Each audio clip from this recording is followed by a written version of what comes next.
Ayer amanecimos con una noticia triste. Un sacerdote deja el ministerio. Que bueno, en realidad esto sucede con más frecuencia de lo que se imaginan. Solo que en esta ocasión se trata de un sacerdote muy conocido, muy popular. Se trata del padre Alberto Linero, que yo solo sabía de él porque me llegaban reflexiones suyas, cadenas que compartían de oraciones compuestas por él. Ya después supe que era un sacerdote muy popular allá en Colombia y que tenía millones de seguidores en redes sociales, aparecía en televisión, en radio, autor de libros, y ya como que ya lo venía insinuando y ayer ya fue la respuesta definitiva, que él abandonaba el ministerio sacerdotal. Y claro, luego empiezan a surgir las opiniones, porque a la gente le encanta opinar. Desde luego que esto no es algo para que nos dé gusto, ni tampoco es algo como para felicitar. Primero surgen comentarios de los que muy positivamente lo ven. Felicidades, padre, ha tomado la decisión más valiente. Felicidades, que no le importa el qué dirán. Bueno, están por un lado los que hasta le aplauden y lo felicitan. Y están por otro lado los que lo juzgan, los que ya empiezan a hacer sus propias deducciones. Las más frecuentes, es que seguramente le faltaba más oración. Es que no era un hombre de oración. Si hubiera rezado más, esto no hubiera sucedido. También están los que dicen que seguramente él entró al seminario sin ser su vocación y que ahí los tienen reprimidos y hacen lo que no quieren hacer, los obligan. Y por otro lado, claro, pues no van a faltar los que dicen, seguramente debió ser una mujer, que son el diablo disfrazado, el diablo con faldas que los quiere hacer caer en su ministerio. Y bueno, ¿qué decir a esto? Bueno, a la primera, que le faltaba oración. Mira, es cierto que los sacerdotes nos vemos tan tentados a estar como las piedras de un río, que estamos inmersos en el agua pasa sobre nosotros, pero por dentro podríamos estar secos. Los sacerdotes presidimos los sacramentos, dirigimos oraciones en nombre del pueblo, y puede llegar un momento en que nuestra oración personal, nuestro encuentro cara a cara con el Señor esté tan vacío, tan seco, porque caemos en la tentación del profesionalismo, de que yo hago bien mi trabajo, pero yo, colgando la sotana en la sacristía, yo soy completamente otro. Por supuesto que esa es una tentación. Pero ojo, al menos en las razones que daba el padre Alberto Linero, era una crisis profunda, existencial. Él no se retira ni resentido con la iglesia, él no se retira echando pestes de la institución, ni mucho menos perdiendo la fe. Él sigue como un católico fervoroso, tampoco es por razones sexuales. Era una crisis existencial profunda, de esas que no se pueden describir porque solo el que las padece las entiende. Es ese no encontrar respuestas en la vida, es ese no saber quién eres, por qué haces lo que haces. Tú puedes estar dando una cara muy amable ante el mundo y tú por dentro estar vacío. Y ahí pueden insistir, no, es que tienes que hacer más oración. Mira, a veces decirle al que está en una crisis existencial es que reza más, es como decirle a quien tiene su auto descompuesto del motor, échale más gasolina. Y créame que al que padece una crisis de estas no le falta oración, al contrario, se pone de rodillas ante el Santísimo, pero es la terrible experiencia de no encontrar respuesta, de sentir ese silencio de Dios, que claro, hay grandes místicos en la historia que han superado ese silencio, esa sequedad, y han llegado a altas cumbres de la santidad, pero habremos otros que no somos tan santos como aquellos, y ante esa falta de respuesta de Dios, pues preferimos tomar nuestra propia determinación antes de enloquecer. Por eso no juzgues tan fácilmente a un sacerdote que deja el ministerio. Muchas veces lo que le habrá faltado no es oración. Se juntan mucho más factores, como el que aduce el padre Linero: la soledad, el abandono de la propia comunidad, el rechazo de tu misma autoridad, el simplemente que cambian tu percepción de las cosas. Luego están también los que dicen, es que no era su vocación, es que seguramente lo metieron sus papás a fuerzas al seminario y no era lo que él quería. Mira, te puedo decir que habrá casos donde sí sea cierto, pero habrá tantos otros donde tú respondiste en su momento al llamado del Señor. Tú te formaste con todas las fuerzas y con toda la ilusión de ser un buen sacerdote. Y te veías toda tu vida haciendo esto. Y te veías evangelizando a tiempo y a destiempo y celebrando con devoción los sacramentos y siendo un verdadero pastor con el pueblo. Así te veías cuando te estabas formando en el seminario. Y cuando nos piden, porque nos piden por escrito y firmado el compromiso del celibato, casi queremos decir, a ver, pásame un marcador permanente. ¿Dónde te firmo? Doble, porque estoy convencido de entregar mi celibato por el reino de los cielos. Pero es que pasa un poquito como en el matrimonio.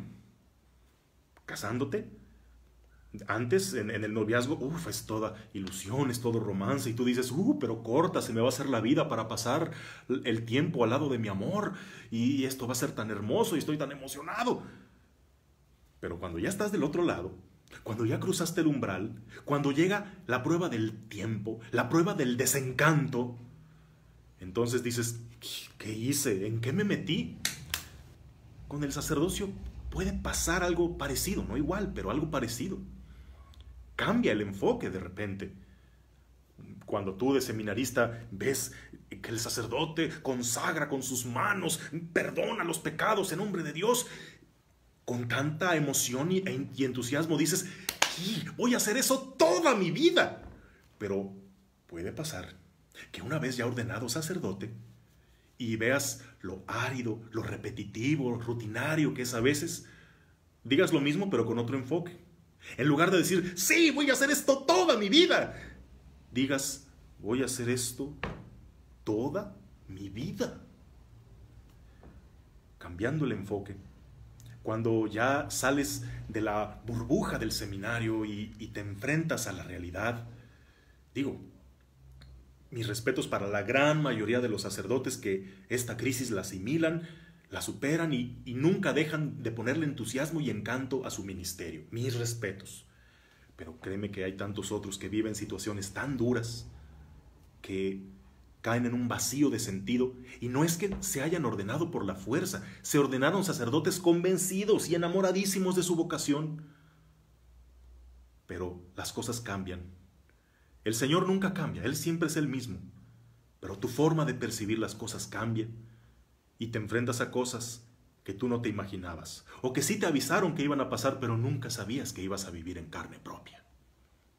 Y a los que dicen que la cuestión de las mujeres, pues ahí luego a juzgar, bueno, es que hay unas mujeres que son como el diablo, no son el diablo encarnado y con una falda que nada más están buscando lo prohibido para hacerlo caer.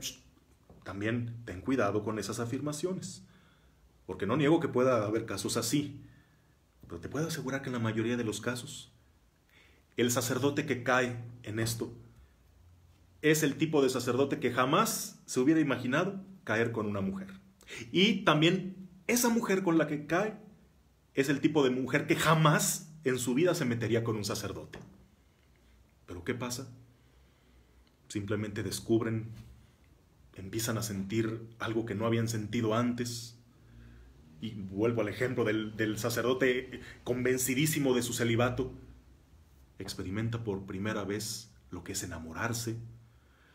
¿Qué es lo que pasa ahí? Pues que se junta el hambre con las ganas de comer y empiezan a romper límites. Y ojo, muchas veces quien empieza a romperlos es el mismo sacerdote. Habrá que reconocerlo con tristeza. A veces será la mujer, a veces será el mismo sacerdote, pero a menos de que se trate del abuso de una menor, en el caso de una mujer adulta es algo que se va aceptando, al principio con miedo, después ya con total complicidad. Es un conflicto moral, interno, espiritual tremendo, donde te la juegas entre la fidelidad a Dios y el sentir de tu naturaleza. ¿Quién no recuerda el caso también muy sonado del padre Alberto Coutier, este sacerdote de la diócesis de Miami, también muy popular, que tenía un programa en la cadena Univisión con bastantes seguidores, muy conocido, y que fue el escandalazo cuando se descubrió que vivía en secreto un romance con una mujer? Pues claro, ahí también explotó la opinión pública. Y llegué a escuchar que hasta un sacerdote en una hora santa decía: Señor, ilumina al padre Alberto, está cambiando el banquete del reino de los cielos por un taco de carnitas. Bueno, ¿qué dirá Dios ante todo esto? ¿Mirará la humanidad del sacerdote? ¿Mirará su infidelidad? No sabemos. Y el punto por el que yo estoy hablando de esto no es querer resolver ni dar la respuesta definitiva, contundente a esto. Es solo pedir un poquito de empatía y un poquito de comprensión hacia estos hermanos sacerdotes, más de los que se imaginan, algunos de ellos compañeros, conocidos míos, que es muy fácil juzgarlos desde fuera, pero es hasta que hablas con ellos directamente que descubres que hay mucho más de lo que la gente opina. Hay cosas tan internas que, mira, no serán para aplaudir, pero sí para callar, sí para respetar, sí para orar.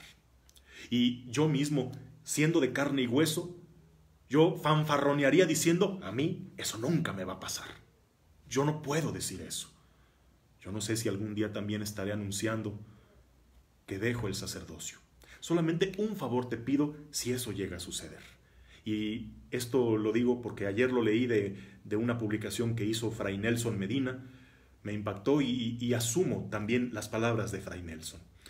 Si yo te llego a anunciar que pienso dejar el sacerdocio, te agradeceré que no me juzgues, te agradeceré que te guardes tu opinión, pero también te voy a pedir una cosa: no me felicites.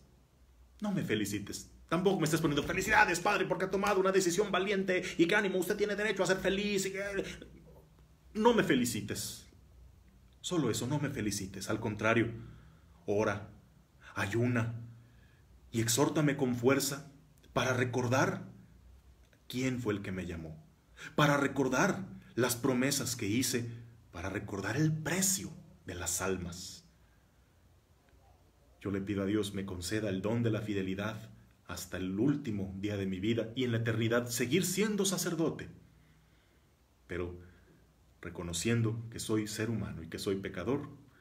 Sé que solo por su gracia podré cumplir este propósito, con su gracia y con la oración y la amistad de todos ustedes.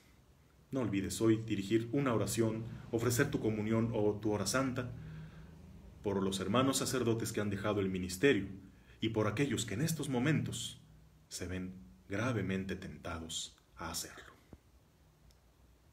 La bendición de Dios Todopoderoso, Padre, Hijo y Espíritu Santo, te acompañe siempre.